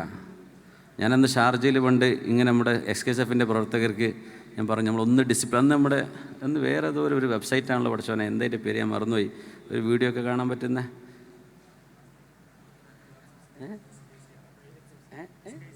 SKCR അല്ല, അതിൻ്റെ വേറെ എന്തോ സംഭവം ഉണ്ടായിരുന്നതിന് മുമ്പ്, വേറെ ബൈലക്സ് ഉള്ള കാല. അപ്പോൾ അവരാരോ പോയിട്ട് വാദ്യോസ്താദിനോട് പറഞ്ഞു കൊടുത്ത് കംപ്ലൈൻറ്റ്. ഞാനെന്താ പറഞ്ഞത്, നമ്മുടെ പ്രവർത്തകരാണ്, നമ്മളെ പ്രവർത്തകരോട് ഇത് പറയാൻ പറ്റും, പുറത്ത് പോകാതെ പറയാൻ പറ്റുമോ? ഷാർജയിലെ നമ്മുടെ ദഅവ സെൻറ്ററിൽ ഒരുമിച്ച് കൂടി നമ്മൾ ഒരു റൂമിൽ, ക്ലോസ്ഡ് റൂമിലാണ്. അപ്പോൾ ഇങ്ങനെ വലിയ സോഷ്യൽ മീഡിയ ഒന്നും ആയിട്ടില്ല. അപ്പോൾ ബൈലക്സിൽ അന്ന് ഭയങ്കര യുദ്ധം നടക്കുന്ന കാലമാണ്. അപ്പോൾ യുദ്ധത്തിനൊരു ഡിസിപ്ലിൻ വേണം. യുദ്ധത്തിന് ഡിസിപ്ലിൻ്റെ മതമല്ലേ നമ്മുടെ മതം. യുദ്ധത്തിന് അച്ചടക്കം വേണ്ടേ? നബി തങ്ങൾ പഠിപ്പിച്ചിട്ടില്ലേ സല്ലല്ലാഹു അലൈഹി വസല്ലം. അപ്പോൾ പറയണമെന്ന് വെച്ചാൽ ചിലരെന്ത് ചെയ്യും, അതിനൊക്കെ ഒന്ന് റോങ് ആയിട്ട് എടുക്കും. ഒന്നുമില്ല, അവർ ആ ഒരു ആവേശം കൊണ്ട് തോന്നുന്നതാണത്. പക്ഷേ നമുക്ക് ആവേശത്തിലപ്പുറം പക്വതയാണല്ലോ വേണ്ടത്. അതിനെ മൈലേജ് ഉണ്ടാവുള്ളൂ, മറ്റേതൊക്കെ പെട്ടെന്ന് തീരും. ഉമർ തങ്ങൾ ചോദിച്ചു, നബിയെ അവല അക്സിറു സനായ ഹത്താ ലാ യഖൂമ ഖതീബൻ ഫീ ഖുറൈശ്, ഖുറൈശികൾക്കിടയിൽ ഇനി മുതൽ അങ്ങയെ ചീത്ത പറഞ്ഞ് പ്രസംഗിക്കാൻ അവന് പറ്റരുത്. മുമ്പിലെ 4-5 പല്ല് പോയ പിന്നെ കഴിയൂലല്ലോ. അതുകൊണ്ട് നബി ഇയാളുടെ പല്ല് ഞാൻ പൊട്ടിക്കട്ടെ, അങ്ങയുടെ പേര് വെട്ടണം, ബിസ്മില്ല വെട്ടണം, എന്തൊക്കെയാ ഇയാൾ പറയുന്നത്? ഞങ്ങൾ പറഞ്ഞ കാര്യം എന്താണെന്നറിയോ? എന്നാൽ പൊട്ടിച്ചോ എന്ന് പറയാം. തങ്ങൾ പറഞ്ഞ മറുപടി എന്താ? യാ ഉമർ ലഅല്ലല്ലാഹ യുരീക മിൻഹുമാ തഖിറു ബിഹി ഐനുക. ഉമറേ, കുറച്ച് കാലം കഴിഞ്ഞാൽ നിങ്ങളുടെ കണ്ണിന് കുളിർമയുള്ളത് സുഹൈൽ ഇബ്നു അംറിൽ നിന്ന് നിങ്ങൾക്ക് കാണാൻ പറ്റും. അപ്പോൾ നിങ്ങൾക്ക് മനസ്സിലായില്ലേ എന്തായി പറയുക? നുബുവത്താണ്, തങ്ങളുടെ വഹി കൊണ്ട് പറയണതല്ലേ, സംഭവിക്കും, ഉറപ്പാണ്. എന്ത് കാണാൻ? മക്കാ വിജയം നടന്നു. റസൂലുള്ളാഹി സ്വല്ലല്ലാഹു അലൈഹി വസല്ലം തങ്ങളുടെ മുമ്പിലേക്ക് ഫൗജൻ അഫ്വാജ, സംഘങ്ങളായ ആളുകൾ ഇസ്ലാമിലേക്ക് വന്നു. അഫ്വാജ, മുമ്പൊക്കെ ഫർദ് അഫ്രാദുകളെ വന്ന്, അഫ്വാജുകൾ വന്നു തുടങ്ങി. പിന്നെ അക്കൂട്ടത്തിൽ സുഹൈൽ ഇബ്നു അംർ എന്നവരും മുസ്ലിമായത് മാത്രമല്ല, പുന്നാര നബിതങ്ങളുടെ പരിശുദ്ധമായ ശിരസ്സിലെ മുടി മുണ്ഡനം ചെയ്ത് അവിടുത്തെ ഷഅർ മുബാറക് ഹബീബായ നബിതങ്ങൾ സ്വഹാബിമാരുടെ കയ്യിൽ വീതിച്ചു കൊടുത്തപ്പോൾ ഈ സുഹൈൽ ഇബ്നു അംർ ഹബീബായ നബിതങ്ങളുടെ ഒരൽപ്പം മുടി കയ്യിൽ കിട്ടിയിട്ട് കണ്ണിൽ 2 കണ്ണുകളിലും വെച്ചുകൊണ്ട് തേങ്ങി പൊട്ടി കരയുന്നത് മഹാനായ സിദ്ദീഖ് റളിയല്ലാഹു അൻഹു കണ്ടപ്പോൾ ഉമർ കാണിച്ചു, ഉമറേ നോക്ക്, സുഹൈലാണ് ഈ കരയണത്. ഇന്നലെ വന്നിട്ടുള്ളൂ ഇസ്ലാമിൽ. എന്നിട്ട് ഉമർ തങ്ങൾ പറഞ്ഞു, അല്ലാഹുവേ, ഞാൻ ഓർത്തു പോവുകയാണ്, നിന്റെ റസൂലിനോട് ഇത്രമേൽ ദേഷ്യമുണ്ടായിരുന്നൊരു മനുഷ്യൻ്റെ കൽബിൽ ഇത്ര പെട്ടെന്നൊരു മഹബത്ത് നീ ഇട്ടുകൊടുത്തല്ലേ. മഹബത്ത് കൊണ്ട് കാര്യമാണ് വിഷയം, അവിടെയല്ല. നബി തങ്ങൾ വഫാത്തായി, മുർത്തദ്ദീങ്ങൾ ഒരുപാട് വന്നു ഇസ്ലാമിലേക്ക്. ആ അടുത്ത് കടന്നു വന്ന ഒരുപാട് ആൾക്കാർ പോയി. മുസൈലിമത്തുൽ കദ്ദാബിൻ്റെ ഫിത്തന വന്നു, അസ്വദുൽ അനസിയുടെ ഫിത്തനകൾ വന്നു, ഇതൊക്കെ നടക്കുകയാണ്. അങ്ങനെ ഹബീബായ നബി തങ്ങളുടെ ദീനിന് ഒരു വലിയ പ്രതിസന്ധി വന്നപ്പോൾ മദീനക്കാരെ പിടിച്ചു നിർത്തിയത് അബൂബക്കർ സിദ്ദീഖ് റളിയല്ലാഹു അൻഹു ആയിരുന്നുവെങ്കിൽ മക്കക്കാരെ മുഴുവൻ പിടിച്ചു നിർത്തിയത് ഈ മനുഷ്യനാണ്, സുഹൈൽ ഇബ്നു അംർ റളിയല്ലാഹു അൻഹു. സുഹൈൽ ഇബ്നു അംർ എന്നവരാ മക്കയിൽ പ്രഭാഷണം നടത്തിയത്. ഈ പല്ല് വീണേ അന്ന് വേദന പറ്റുമോ? അങ്ങനെ ഉമർ എന്നവർ ഓർത്തു, റബ്ബേ, അന്ന് ഞാൻ പല്ല് പൊഴിക്കട്ടെ എന്ന് നബിയോട് ദേഷ്യപ്പെട്ട് പറഞ്ഞ ആ മനുഷ്യനിൽ നിന്ന് ദീനിനൊരു ഖിദ്മത്ത് കിട്ടിയല്ലേ പടച്ചോനെ. പുണ്യ നബി പറഞ്ഞ എത്ര സത്യമാണ്. സ്വല്ലല്ലാഹു അലൈക യാ സയ്യിദി യാ റസൂലല്ലാഹ്.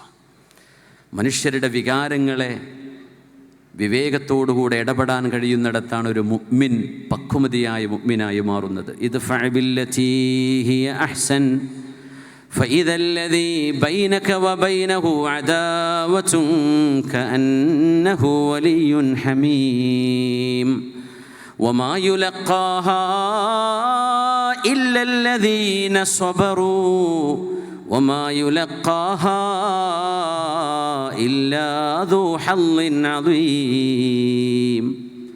തിന്മയെ നന്മ കൊണ്ടാണ് നേരിടേണ്ടത് എന്ന് പറയുമ്പോൾ അത് എല്ലാവർക്കും കഴിയില്ല എന്ന് തന്നെ ഖുർആൻ പറഞ്ഞു. അത് പ്രയാസമുള്ള കാര്യമാണ്. പക്ഷേ ഇദ്ഫഅ ബില്ലതീ ഹിയ അഹ്സൻ, നിങ്ങൾ എങ്ങനെ പ്രതികരിക്കുകയാണെങ്കിലും, നിങ്ങളുടെ പ്രതിഷേധം അറിയിക്കുകയാണെങ്കിലും, ഒരു തിന്മയെ നിങ്ങൾ നന്മ കൊണ്ടാണ് നേരിടേണ്ടത്. എങ്ങനെ? തിന്മയെ ന്യൂട്രായിട്ട് എന്നല്ല പറഞ്ഞത്. തിന്മയ്ക്ക് ന്യൂട്രായി നിൽക്കാം. ഓരെന്തോ പറഞ്ഞു, നമ്മളൊന്നും പറഞ്ഞില്ല, അത് ന്യൂട്രാണ്. പക്ഷെ അവർക്കൊരു ഇഹ്സാൻ കിട്ടുന്ന രീതിയിൽ പറഞ്ഞു. അവിടെയല്ലേ ഹസനത്താവുള്ളൂ. അല്ലെങ്കിൽ മിണ്ടാണ്ടിരുന്നല്ലേ പറയാൻ പറ്റുള്ളൂ. മിണ്ടാണ്ടിരിക്കണം എന്നല്ല ഇവിടെ പറയണത്. നിങ്ങളോട് തിന്മ ചെയ്തവർക്ക് നിങ്ങൾ നന്മ കൊണ്ട് പ്രതികരിക്കണം. നമ്മൾ ഖുർആനും സുന്നത്തൊക്കെ അനുസരിച്ച് ജീവിക്കുക എന്ന് പറഞ്ഞാൽ ഇതൊക്കെ തന്നെ അതിൻ്റെ അർത്ഥം. നമുക്ക് ആവശ്യമുള്ളിടത്തൊക്കെ അത് മാറ്റിവെക്കുക, പിന്നെ നമുക്ക് തോന്നിയ പോലെ ചെയ്യുക. പിന്നെ എന്ത് മുസ്ലിമീങ്ങൾ നമ്മൾ? അള്ളാൻ്റെ ഖുർആൻ ഇതാ പറയണത്. ഇത് എൻ്റെ അഭിപ്രായമല്ല ഞാൻ പറയണത്. ഇദ്ഫഅ ബില്ലതീ ഹിയ അഹ്സൻ, ഏറ്റവും നല്ലതുകൊണ്ടാണ് നബിയെ തിന്മകളെ നിങ്ങൾ പ്രതിരോധിക്കേണ്ടത്, ഏറ്റവും നല്ലതുകൊണ്ട്.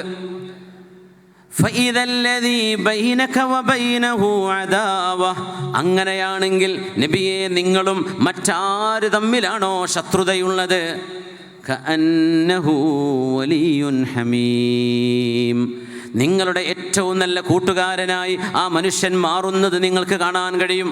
ആൾ നിങ്ങളുടെ കൂട്ടുകാരനായി മാറും. അങ്ങനെയാണ്. അത് ജീവിതത്തിൻ്റെ വലിയൊരു കുറേ ശത്രുക്കളുണ്ടെങ്കിൽ പൂണ്ടക്കാട്ടൊക്കെ കുറേ നല്ല മനുഷ്യന്മാരെ സുഹൃത്തുക്കളെ ഒന്ന് എപ്പോഴെങ്കിലും ദ്വാരിക്കുകയും ചെയ്യൂലേ? അതല്ലേ നല്ലത്? കുറേ ശത്രുക്കളുണ്ടെങ്കിൽ നല്ലത് അല്ലേ? എന്നിട്ട് അള്ളാഹ് പറയുന്നത് ബാക്കി ശ്രദ്ധിക്കണേ, വമാ യുലഖാഹാ ഇല്ലല്ലദീന സ്വബറൂ, നല്ല ക്ഷമയുള്ളവർക്ക് മാത്രമേ ഇങ്ങനെ പെരുമാറാൻ കഴിയൂ. അള്ളാഹ് മഅസ്വാബിരീൻ, അത് ചേർത്ത് വായിക്കണപ്പോൾ അള്ളാഹ് ഓരപ്പം ഉണ്ടാവുക. ക്ഷമിക്കുന്നവർക്കേ ഇങ്ങനെ പെരുമാറാൻ കഴിയൂ. വമാ യുലഖാഹാ ഇല്ലാ ദൂ ഹള്ളിൻ അളീം, അള്ളാഹു വലിയ സൗഭാഗ്യം ചെയ്തവർക്ക് മാത്രമേ തിന്മകളെ നന്മ കൊണ്ട് എതിരിടാൻ കഴിയൂ. മോശമായൊരു കമൻ്റ് വരുമ്പോൾ അതിന് മാന്യമായൊരു കമൻ്റ് ഇടാൻ കഴിയുന്നത് അള്ളാഹ് ഇഷ്ടപ്പെടുന്ന സ്വാബിറും ഷാക്കിറുമായ മനുഷ്യന് മാത്രമാണ്. അതല്ലേ നമ്മൾ ചെയ്യേണ്ടത്? മുഅ്മിനീൻ കൂടെ അള്ളാഹു അതാ ചെയ്യാൻ പറയണത് സല്ലല്ലാഹു അലൈഹി വസല്ലം. അള്ളാഹു നമുക്ക് തൗഫീഖ്, ഇതൊരു തൗഫീഖാണ്. സംഭവിച്ചു പോയതിനെ തദാറുക്കു മാഫാത്ത്, നഷ്ടപ്പെട്ടു പോയതിനെ വീണ്ടെടുക്കണം. ഇനി അങ്ങനെയൊക്കെ പറഞ്ഞു പോയി, കുറേ എഴുതിപ്പോയി, കുറേ ലൈക്ക് അടിച്ചു, കുറേ അങ്ങോട്ടാക്കി ഇങ്ങോട്ടാക്കി, പൊരുത്തപ്പെടിക്കണ്ടേ? ആളോട് നേരിട്ട് ചെന്ന് പറയാൻ കഴിയില്ലേ? നമ്മൾ ആർക്കൊക്കെ വേദന ഉണ്ടാക്കിയോ അവർക്കൊക്കെ മഗ്ഫിറത്തിന് വേണ്ടി ദ്വാരക്കണം. പടച്ചോനെ, എൻ്റെ എഴുത്തുകൊണ്ടോ എൻ്റെ വായന കൊണ്ടോ എൻ്റെ പറച്ചിൽ കൊണ്ടോ ആർക്കെങ്കിലും വേദന ഉണ്ടായിട്ടുണ്ടെങ്കിൽ അവർക്കൊക്കെ പുറത്തു കൊടുക്കണേ റബ്ബേ. പറ്റുമെങ്കിൽ അവരുടെ പേരിൽ സ്വതക്കം ചെയ്യണം. അവരറിയാത്തൊരു കാര്യം ചെന്ന് രണ്ടാമത് പറയരുതെന്നാണ്. കാരണം ഞങ്ങളെ പറ്റി ഇങ്ങനെ പറഞ്ഞിരുന്നു. ഇപ്പോൾ നമ്മളെ സ്ഥാനമാരൊന്നും അറിയില്ല, ആയിട്ടങ്ങൾ പാവങ്ങളായിട്ടെങ്കിൽ ഫേസ്ബുക്ക് തോന്നുന്നു. ഇപ്പോൾ സെക്രട്ടറിമാരുടെ ചെയ്യുന്നുണ്ടാവും, ചിലപ്പോൾ അവർക്കൊന്നും അറിയുന്നുണ്ടാവില്ല. പക്ഷേ ആരെങ്കിലും കാണിച്ചു കൊടുക്കും, ഇങ്ങനെയൊക്കെ ഉണ്ട് കേട്ടോ ഉസ്താദെ, ഇങ്ങനെയൊക്കെ പറഞ്ഞിട്ടാ. അപ്പോൾ അതിൻ്റെയൊക്കെ വേദന വരും, പാവങ്ങളാണ്. ആ വേദനയൊക്കെ നമ്മൾ ഇവിടെ കൊണ്ടുപോയിട്ടാണ് വെക്കുക. നമ്മൾ ശരിക്കും മനസ്സിലാക്കണം. അദബ് എന്ന് പറഞ്ഞത് ഭയങ്കര കുറച്ചൊന്നുമല്ല, അത് ഭയങ്കര സംഭവമാണ്. അതൊരു വലിയ സംഭവമാണ്, ചെറുതല്ല. അത് ചെറുതല്ല. അത് നമുക്കൊരു ഹർഫ് പഠിപ്പിച്ച ഉസ്താദാണെങ്കിലും നമുക്കൊരു ചെറിയ സഹായം ചെയ്ത ഒരു സാധാരണക്കാരനാണെങ്കിലും അവരോടൊക്കെ ഒരു ശുക്റും അദബൊക്കെ വേണം. അത് നിർബന്ധമാണ്. പൊരുത്തപ്പിടിക്കാൻ എങ്ങനെ നമുക്ക് രക്ഷപ്പെടാൻ പറ്റും? ദിമാദുൽ അസ്ദി എന്ന് പറയുന്ന ഈ ഡോക്ടർ നബിയുടെ മുമ്പിൽ വന്നു സല്ലല്ലാഹു അലൈഹി വസല്ലം. ഹബീബായ നബി തങ്ങളോട് ഇങ്ങനെ, അസുഖമുണ്ടോ, ഞാൻ ചികിത്സ തരാം. ഞാൻ തുടങ്ങിയത് 12:15, അതുകൊണ്ട് 11:15 12:15 നിർത്തുവേ ഇൻഷാ അല്ലാഹ്. ഒരു 7 മിനിറ്റ് 8 മിനിറ്റ് ഇൻഷാ അല്ലാഹ്. 1 മണി അല്ലേ? 12:45 ഉണ്ടോ? 5 മിനിറ്റ് അവിടെ കാണിക്കണ്ടല്ലേ? ഞാനത് കണ്ടിട്ടേ ഇല്ല.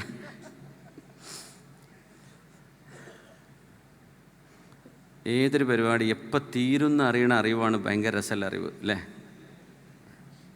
പ്രത്യേകിച്ച് ഇപ്പോൾ എന്നാൽ ഭക്ഷണം കിട്ടുള്ളൂ.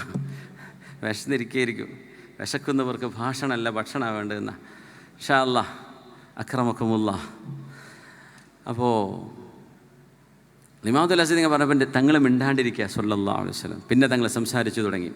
എന്താ സംസാരിച്ചതെന്നറിയോ? അൽഹംദുലില്ലാഹി നഹ്മദുഹു വനസ്തഈനുഹു വനുഅ്മിനു ബിഹി വനതവക്കലു അലൈഹി വനഊദു ബില്ലാഹി മിൻ ശുറൂരി അൻഫുസിനാ വമിൻ സയ്യിആതി അഅ്മാലിനാ മൻ യഹ്ദിഹില്ലാഹു ഫലാ മുളില്ല ലഹു വമൻ യുളിൽഹു ഫലാ ഹാദിയ ലഹു وأشهد أن لا إله إلا الله وحده لا شريك له وأشهد أن نبينا محمدا وأشهد أن محمدا عبده ورسوله. അപ്പം മൂപ്പര് പറഞ്ഞു, നിർത്തി ഇനിയൊന്നും പറയല്ലേ എന്ന് പറഞ്ഞു. നിർത്തിൻ. ഇന്ന ലിഹാദിഹിൽ കലിമാതി ലവഖഅ, ഇതിനെന്തോ ഒരു സ്വാധീനമുണ്ടല്ലോ മുഹമ്മദ് നബി നിങ്ങൾ ഈ പറഞ്ഞ വാക്ക്. ഒന്നുകൂടി പറഞ്ഞിരിന്ന് പറഞ്ഞു. അങ്ങനെ പുണ്യനബി ഒന്നുകൂടെ ആവർത്തിച്ചു. അൽഹംദുലില്ലാഹി നഹ്മദുഹു വനസ്തഈനുഹു വനുഅ്മിനു ബിഹി വനസ്തഗ്ഫിറുഹു വനസ്തഹ്ദീഹി വനതൂബു ഇലൈഹി വനഊദു ബില്ലാഹി മിൻ ശുറൂരി അൻഫുസിനാ. അവിടെ നമ്മളെ പോയിന്റ് ഇട്ടാ. വനഊദു ബില്ലാഹി മിൻ ശുറൂരി അൻഫുസിനാ വമിൻ സയ്യിആതി അഅ്മാലിനാ മൻ യഹ്ദിഹില്ലാഹു ഫലാ മുളില്ല ലഹു. പിന്നെ ഒന്നും കൂടെ പറഞ്ഞുതരുമോ എന്ന് ചോദിച്ചു. അപ്പോഴൊക്കെ ഇവരുടെ ശൈലി മാറി. 3ാമത്തെ തവണ നബി ഇതന്നെ ചൊല്ലിക്കൊടുത്തു. ഖൈദരി നബിയാണ്. അഷ്ഹദു അല്ലാ ഇലാഹ ഇല്ലല്ലാഹ് വഅഷ്ഹദു അന്നക റസൂലുള്ളാഹ്. ദിമാദുൽ അസ്ദി മുസ്ലിം ആയത് വഅദിൻ്റെ ആരംഭം ആയത്തും ഹദീസ് പോലും ഓതിയിട്ടില്ല. മുഖദ്ദിമ പറഞ്ഞിട്ട് മുസ്ലിം ആയ ആളാണ് ദിമാദുൽ അസ്ദി എന്ന് പറയുന്ന ഡോക്ടർ. അതിൽ പറഞ്ഞ ആശയം അത്രയും കനപ്പെട്ടതാണ്. നമ്മൾ എപ്പോഴും കേൾക്കുമ്പോൾ വലിയ വില തോന്നൂല. നഊദു ബില്ലാഹി മിൻ ശുറൂരി അൻഫുസിനാ വമിൻ സയ്യിആതി അഅ്മാലിനാ. പടച്ചവനെ, ഞങ്ങളുടെ ശരീരങ്ങളുടെ ചില ദുർനടപ്പുകളും ചില ദുർചിന്തകളുമുണ്ട് റബ്ബേ. ഞങ്ങളുടെ ശരീരത്തിൻ്റെ ദുർബോധനങ്ങളിൽ നിന്ന് ഞങ്ങൾക്ക് നീ കാവൽ നൽകണം അല്ലാഹ്. നമ്മുടെ ശരീരത്തിൻ്റെ ദുർബോധം നമ്മൾ ഭയങ്കര എന്തൊക്കെയോ ആലോചിച്ചിട്ടായിരിക്കും പറയുന്നുണ്ടാവുക. പക്ഷേ നമ്മൾ പറയുന്ന വാക്കിൻ്റെ ഇമ്പാക്ട്സ് മറ്റൊരാൾക്ക് എന്താണ് ഫീൽ ചെയ്യുന്നത് എന്ന് നമ്മൾ ആദ്യം ആലോചിക്കണം. ഇനി എൻ്റെ വിറ്റന്തരങ്ങൾ ഇങ്ങനെയൊക്കെ പറഞ്ഞാൽ ഇത് കേൾക്കേണ്ട ആൾക്കാർ ഇതൊന്നും കേൾക്കുന്നുണ്ടാവില്ല. ഇപ്പോൾ ഒരു പിന്നെ കേൾക്കൂല. അതാണ് ഞാൻ ആദ്യം പറഞ്ഞത്. ഈ യുരിദില്ലാഹു ബിഹി വലൗ യഅലമില്ലാഹു ഫീഹിം ഖൈറൻ ലഅസ്മഅഹു. ഇതൊക്കെ പറഞ്ഞാലും ഈ ഫിത്തന ഇതിനുള്ളിൽ ഇപ്പോൾ ഈ വൈക്കനാണ് വന്നിട്ടുണ്ടാവില്ല. ചിലപ്പോൾ ഓൽക്കുന്ന പള്ളവേദനക്കാരം, അല്ലെങ്കിൽ അവർക്ക് വേറെ എന്തെങ്കിലും ഷോലായിട്ടുണ്ടാവും. ലൗ യഅലമില്ലാഹു ഫീഹിം ഖൈറൻ ലഅസ്മഅഹു. അത് എവിടുന്നെങ്കിലും കേട്ടാൽ മതി, ആരെങ്കിലും പറഞ്ഞ് കേട്ടാലും മതി. സമാഇനൊരു തൗഫീക്ക് കിട്ടൽ അള്ളാഹ് ഖൈർ ഉദ്ദേശിച്ചതിൻ്റെ അടയാളം. അല്ലെങ്കിൽ എന്തെങ്കിലും തട്ടിത്തിരിഞ്ഞു പോകുന്നത്. ദിമാദുൽ അസ്ദി എന്ന ഈ ഡോക്ടറായ ലോകപ്രശസ്തനായ അന്നത്തെ അറബികളുടെ വിശ്വകരന്മാരുടെ നേതാവ് ഹബീബായ നബിയിൽ നിന്ന് ഹബീബിൻ്റെ വാക്കുകളുടെ ആരംഭങ്ങൾ കേട്ടപ്പോൾ, നബിയെ ഖൈദരൂ, ഞാൻ അങ്ങയിൽ വിശ്വസിക്കുകയാണ്. ഇതൊരു മനുഷ്യൻ പറയുന്ന വാക്ക് വഹി കൊണ്ടല്ലാതെ പറയാൻ കഴിയില്ല എന്ന് ആ മനുഷ്യന് ബോധ്യപ്പെട്ടു.